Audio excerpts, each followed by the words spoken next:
ଏ ହେଉଛି ଶିଶୁ ମଠ। ଆସିଛି ଏପଟକୁ ଘର ପାଖରେ ଏଇଟା ହେଉଛି ମୋ ଅଟୋ। ଜୟ ଜଗନ୍ନାଥ ସାଙ୍ଗମାନେ, ମୁଁ ଆସିଛି ଆଜି ଗୋଟେ ଭଲ ଜାଗାକୁ, ଶିଶୁ ମଠ। ଚାଲ ଯିବା ଭିତରକୁ ଦେଖିବା, କାମ ହେଉଛି।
ଆସିବେ ଉତ୍ତରାରୁ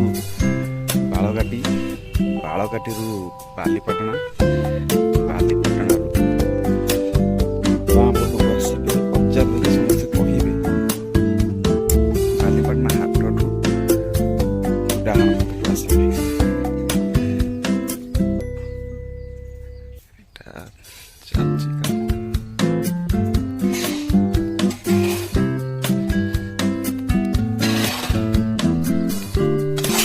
ଏବେ ସବୁ କାମ ହଉଛି ନା ଭାଇ, ଏବେ ସବୁ କାମ ଚାଲିଛି।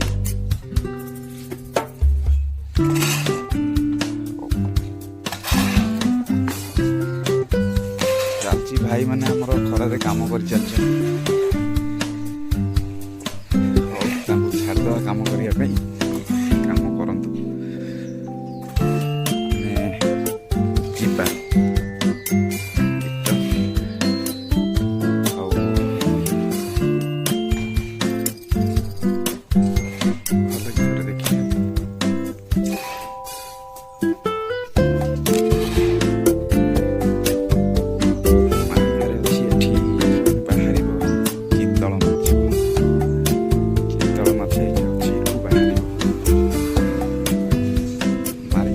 ମିଛ ନୁହେଁ,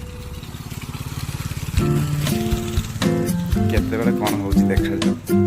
ଠାକୁରଙ୍କର ନୀଳା ଖେଳା କେତେବେଳେ ଚାଲିଛି ଚାଲୁ। ବର୍ତ୍ତମାନ ପାଇଁ ରହିଲି। ଜୟ ଜଗନ୍ନାଥ। ଏ ହେଉଛି ଶିଶୁ ମଠ ପାଖରେ ଥିବା ନଈ, କୁଶଭଦ୍ରା ନଈ। ଏ ଜାଗାରେ ଆମେ ପ୍ରାୟ ଟାଇମ୍ ଆସିକି ବୁଲାବୁଲି କରୁ, ଆଉ ବହୁତ ଭଲ ପ୍ଲେସ୍। ଏପଟ ଜାଗାରେ ଆମେ ବ୍ୟାଚ୍ ଫିଷ୍ଟ କରୁ। ଏ ବଣ ଭିତରେ ଆମେ ବ୍ୟାଚ୍ ଫିଷ୍ଟ କରୁ। ବ୍ୟାଚ୍ ଫିଷ୍ଟ ପିଲାମାନେ ଆସିଲେ ପୁଣି ଆଉଥରେ ଦେଖେଇବି। ଯଦି ସାଙ୍ଗମାନେ ଏଠି ପୁଣି ଆଉଥରେ ବ୍ୟାଚ୍ ଫିଷ୍ଟ କରନ୍ତି ଆସନ୍ତା ଥର, ନିଶ୍ଚୟ ଆମ ସାଙ୍ଗମାନଙ୍କୁ ସବୁ ଦେଖେଇବି। ଏପଟ ସାଇଡ଼୍ରେ ଆମେ କରୁ। ଭଲ ପ୍ଲେସ୍। ନଈରେ ବି ପୁରା ପାଣି। ନଈରେ ଯଦି ପାଣି ନଥାନ୍ତା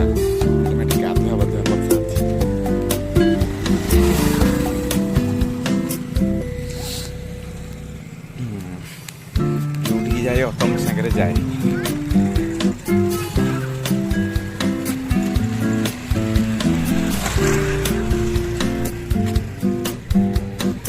ଏପଟ ସାଇଡ଼ରେ ବି ରୋଷେଇ ହୁଏ, ବହୁତ ଭଲ ଜାଗା।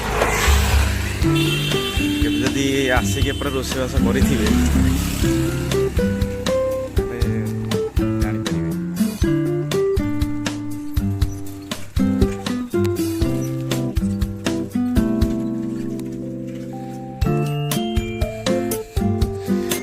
ଜବ ଏବେ ମାତିଛି କୋଉଠି ଆମ ନଈରେ କୁମ୍ଭୀର ଆସିଛି, କୁଶଭଦ୍ରା ନଈରେ। ଆମେ ତ ଦେଖିନୁ, ଦେଖିଲେ ଜଣା ପଡ଼ିବ। କହିଲି ଭାଇମାନେ ଜୟ ଜଗନ୍ନାଥ। ଇଏ ବି ହେଉଛି ସେ ଶିଶୁମାନଙ୍କ ମଠର ଯାଉଛି ପାଖରେ ଅଛି ଏଇଟା, ମନ୍ଦିରଠୁ ଜଷ୍ଟ ଟିକେ ଆଗକୁ। ଏଇଟା ହେଉଛି ତାର ଗେଟ୍।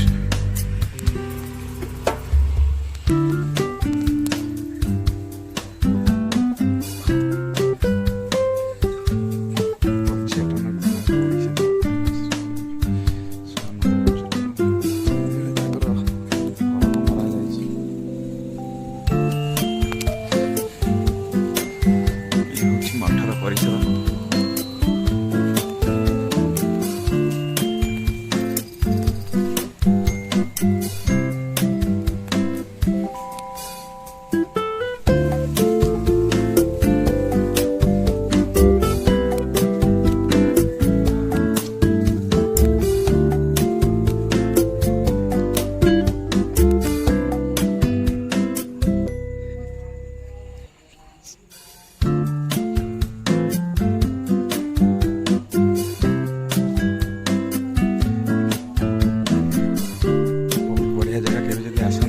ବୁଲିବା ପାଇଁ ଏଠି ପୁରା ଶାନ୍ତି ଲାଗିବ, ଶାନ୍ତିପୂର୍ଣ୍ଣ ଜାଗା, ବହୁତ ବଢ଼ିଆ ଜାଗା।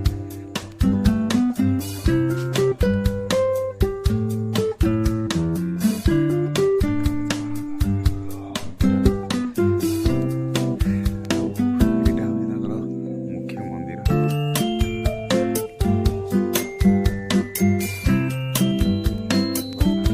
ବନ୍ଦ ଅଛି,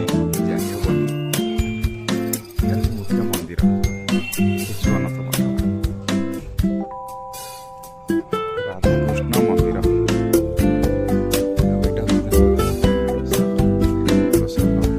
ଯିବା ଭଲ କଥା ନୁହେଁ। ଆଉ ଏଠି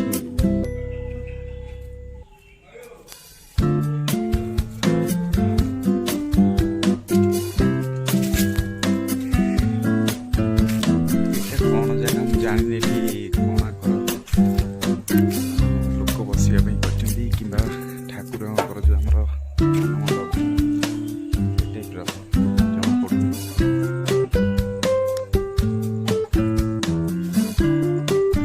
ବହୁତ ବଢ଼ିଆ ଜାଗା ଭାଇ, ବହୁତ ବଢ଼ିଆ ଜାଗା। କେତେବେଳେ ଆସନ୍ତୁ, ବୁଲାବୁଲି କରିକି ଯାଆନ୍ତୁ, ମନ ପୁରା ଶାନ୍ତି ହେଇଯିବ, ପୁରା ଶାନ୍ତି।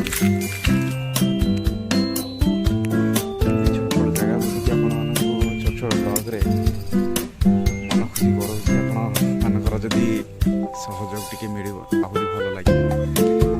ଭିଡ଼ିଓ ଟିକେ ସେୟାର କରନ୍ତୁ, ଲାଇକ୍ କରନ୍ତୁ, ସବସ୍କ୍ରାଇବ୍ କରନ୍ତୁ। ଏମିତି ବହୁତ ଜାଗା ମୁଁ ବୁଲିକି ଦେଖେଇବି। ଆଉ ଯେତେବେଳେ ଯେଉଁ ପ୍ରକାର ଭିଡ଼ିଓ ମିଳିବ ମୁଁ କରିବି। ଯେଉଁ ଜାଗାକୁ ଯାଏ ମୋତେ ଭଲ ଲାଗେ, ମୁଁ ସେ ଜାଗାର ଭିଡ଼ିଓ କରେ।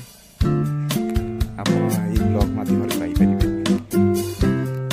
ବହୁତ ବଢ଼ିଆ ଜାଗା, ବହୁତ ବଢ଼ିଆ ଜାଗା। ଏଠି 5 ମିନିଟ୍ ଖାଲି ବସିବେ ନା, 5 ମିନିଟ୍ ଖାଲି ବସିବେ, ଆପଣଙ୍କ ମନ ପୁରା ଶାନ୍ତି ହେଇଯିବ, ପୁରା ଶାନ୍ତି ହେଇଯିବ ଆପଣଙ୍କ ମନ। ସବୁ ଦୁଃଖ କଷ୍ଟ ଭୁଲିଯିବେ।